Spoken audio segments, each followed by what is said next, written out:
हमारे नए और आलीशान शोरूम में जरूर तशरीफ लाए। हमारा पता आयशा नगर पुलिस स्टेशन के सामने, हजार खोली मालेगांव। प्रोप्राइटर चांद खान 9226490271।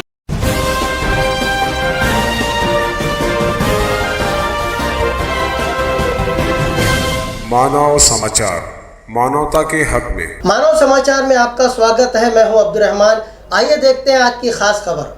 आज हिंदू तिथि के मुताबिक छत्रपति शिवाजी जयंती मनाई जा रही है। पिछले महीना भी 19 फरवरी को ये जयंती पूरे जोश और खरोश से मनाई गई थी। दरअसल अंग्रेजी कैलेंडर और हिंदू तिथि के दरमियान कुछ दिनों का फर्क होता है। सन 2000 में कांग्रेस की क़यादत वाली सरकार ने शिवाजी महाराज की यौम पैदाइश को तय करने के लिए तारीखदानों की एक कमेटी बनाई थी, जिनकी सिफारिशात को बुनियाद बनाकर 19 फरवरी ये तारीख तय कर दी गई।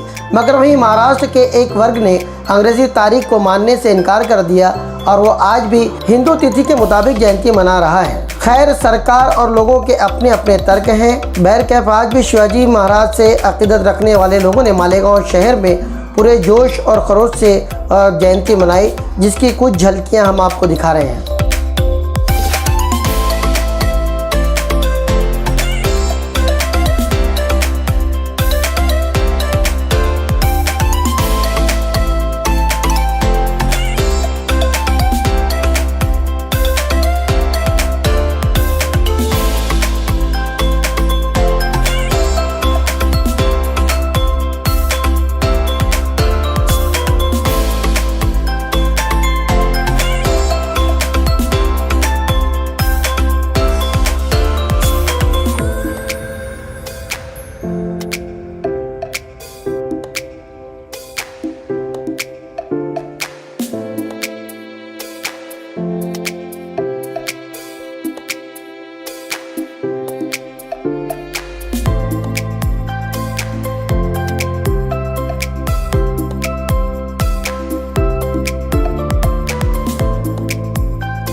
हमारे चैनल को लाइक करें, सब्सक्राइब करें, शेयर करें। ऐसी ही तमाम खबरों के लिए देखते रहिए मानव समाचार, सबसे पहले, सबसे तेज, हमेशा सच के साथ।